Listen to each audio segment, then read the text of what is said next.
السلام علیکم اساتذہ کرام، خوش آمدید۔ آج کی اکتسابی محاصل ہے 15 اور یہ 7ویں جماعت سائنس سے تعلق رکھتی ہے۔ اس سے پہلے کہ ہم سرگرمیوں کی طرف بڑھیں، میں آپ کی شکر گزار ہوں کہ آپ کو ویڈیوز کیسے لگ رہے ہیں، آپ کمنٹ کے ذریعے ہمیں بتا رہے ہیں اور آپ کو کس اکتسابی محاصل پر ویڈیوز چاہیے یہ بھی آپ ہمیں بتا رہے ہیں۔ آپ کے کمنٹ سے ہمیں ہمت افزائی ملتی ہے اور آپ کے لائک سے تو اور بھی زیادہ ہمت افزائی ہوتی ہے، اس لیے لائک ضرور کریں، چینل کو سبسکرائب کر لیں اور کمنٹ ضرور کریں۔ اسی گزارش کے ساتھ آج کی اکتسابی محاصل کی طرف بڑھیں گے۔ آب و ہوا اور جانوروں کا توافق کے بارے میں سمجھنا۔ پہلے تو ہم توافق کیا ہے اسے سمجھیں کہ جانداروں کا زندہ رہنے کے لیے ماحول سے موافقت یا ایڈجسٹمنٹ کرنا ہی توافق ہے۔ اس پورے اکتسابی محاصل میں 2 قسم کے خطے، قطبی خطے اور صحرا کے خطے، ان کے خصوصیات، اس میں رہنے والے جانداروں کے توافق کے بارے میں تفصیلاً ہے۔ چلیے ایک ایک کر کے دیکھتے ہیں۔ سرگرمی 15.1، اگر آپ قطبی خطے میں رہتے ہیں تو آپ اس علاقے میں رہنے کے لیے اپنی روزمرہ عادات میں کیسے توافق کریں گے؟ طلباء کو ٹھنڈے علاقے کے جیسے کشمیر، اوٹی وغیرہ کو سوچنے کے لیے کہیں اور اس ماحول میں توافق کرنے کے لیے وہ کیا کیا استعمال کرتے ہیں اس کو یہاں پر درج کرنے کے لیے کہیں، جیسے سویٹر پہننا، اون کے کپڑے پہننا، ٹوپی یا ساکس وغیرہ پہننا وغیرہ۔ اسی طرح دیکھیں یہاں پر 2 تصاویر دیے گئے ہیں، ایک ہے صحرا کے علاقہ اور دوسرا ہے قطبی خطے کا علاقہ۔ ان 2 تصاویر کی بنا پر سوالات ہیں۔ دیکھیں، صحرا کے جغرافیہ اور آب و ہوا کے بارے میں لکھیے۔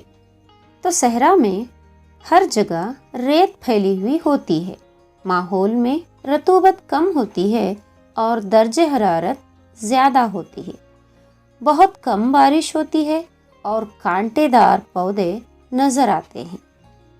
اسی طرح دوسری تصویر قطبی خطے کی ہے، جس کے بارے میں سوال ہے کہ قطبی خطے کی جغرافیائی خصوصیات اور آب و ہوا کے بارے میں لکھے۔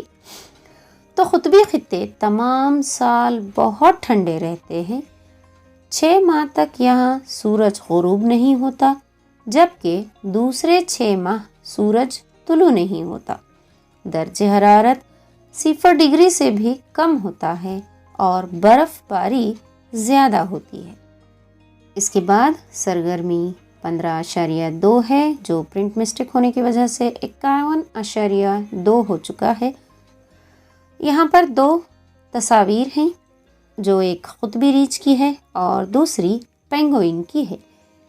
اسی کا سوال یہاں پر ہے کہ اوپر دی گئی تصویر میں موجود جانوروں کے نام بتائیے، تو ہم نے بتا دیا کہ کون کون سے ہیں۔ چلیے دوسرا سوال دیکھتے ہیں۔ یہ جاندار قطبی خطے سے کس طرح سے توافق کرتے ہیں؟ پینگوئن اور قطبی ریچھ کے توافق ہم یہاں پر لکھتے جائیں گے کہ قطبی خطے کے جانوروں میں خصوصیات جیسے سفید فر، سونگھنے کا تیز احساس، جلد کے نیچے چربی کی پرت، تیرنے اور ٹہلنے کے لیے جڑے ہوئے اور بڑے پنجوں کی وجہ سے شدید سرد آب و ہوا میں بھی توافق کرتے ہیں۔ اس کے بعد دیکھیں ایک سوال ہے، اپنے اساتذہ یا سہولت کار کے ساتھ شکل 7.3 میں قطبی ریچھ کے توافق پر تبادلہ خیال کریں۔ 7.3 کی شکل آپ کے سامنے موجود ہے۔ اس میں دیکھیں کہ قطبی ریچھ کے توافق دیے گئے ہیں، انہی کو ہم یہاں پر تجویز کردہ سرگرمی کے نیچے جو جگہ دی گئی ہے اس میں لکھتے جائیں گے۔ چلیے لکھیں۔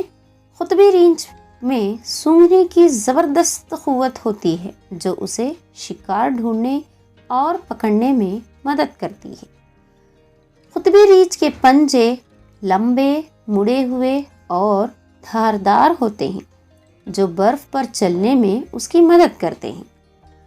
سفید کھال اسے حملہ آوروں سے محفوظ رکھتی ہے اس کے فر کے 2 موٹی پرتیں اسے سردی کے موسم میں گرم رکھتی ہے۔ اس کے جلد کے نیچے چربی کی پرت ٹھنڈ سے بچاتی ہے اور اس کو گرم رکھتی ہے۔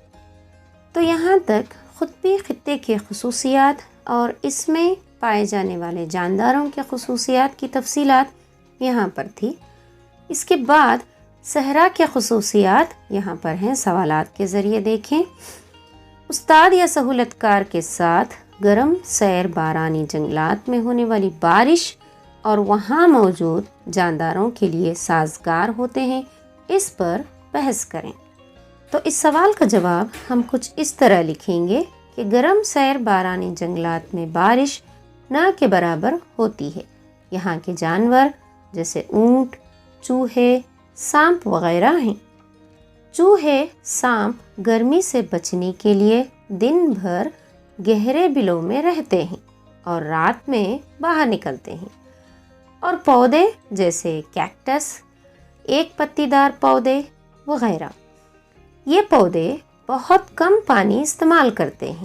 ان کی پتیاں بہت چھوٹی یا پھر کانٹے دار ہوتی ہیں۔ تو اس طرح یہاں پر قطبی خطے اور صحرائی خطے کی تفصیلات مکمل ہوتی ہیں۔ اور اس کے بعد قدر پیمائی ہے۔ قدر پیمائی میں جوڑ لگانا ہے۔ کالم اے میں قطبی ریچھ کی توافق اور کالم بی میں اس کے استعمالات دیے گئے ہیں۔ موضوع جوڑ لگائیں۔ تو کالم اے میں دیکھیں، چوڑے پنجے، چربی کی پر، سفید کھال، سونگھنے کی قوت، یہ سارے قطبی ریچھ کے خصوصیات ہیں جسے ہم نے پہلے بھی ڈسکس کیا تھا۔ اور کالم بی میں اس کے استعمالات ہیں، چلیے انہیں جوڑ لگاتے ہیں۔ کالم اے کا پہلا نمبر ہے چوڑے پنجے۔ تو چوڑے پنجے اسے چلنے یا تیرنے کے لیے مدد کرتے ہیں۔ دوسرا ہے چربی کی پرت۔ چربی کی پرت سردی سے تحفظ کرتی ہے۔ تیسرا ہے سفید کھال، جو اسے حملہ آور پرندوں سے حفاظت کرتی ہے۔ چوتھا سونگھنے کی قوت، جو اپنے غذا کے لیے شکار کرنے میں مدد کرتی ہے۔ قدر پیمائی کا دوسرا سوال ہے، بہت زیادہ گرم علاقے یعنی صحرا میں رہنے والے جانور اونٹ کس طرح وہاں کی آب و ہوا سے توافق کرتے ہیں، لکھیے۔ اس کا جواب ہمیں 6th جماعت کی سائنس کی درسی کتاب کا ایک سبق جو ہے جاندار عضوے اور ان کا اطراف، اس سبق سے حاصل ہوتا ہے۔ اور جواب کچھ اس طرح ہے، صحرا میں رہنے والے جانور اونٹ کی ٹانگیں لمبی ہوتی ہیں جو اس کو ریت کی گرماہٹ سے دور رکھتی ہیں۔ پیشاب خارج کرتا ہے، اس کا گوبر خشک ہوتا ہے اور اسے پسینہ بھی نہیں آتا۔ اونٹ بہت دنوں تک پانی کے بغیر زندہ رہ سکتا ہے۔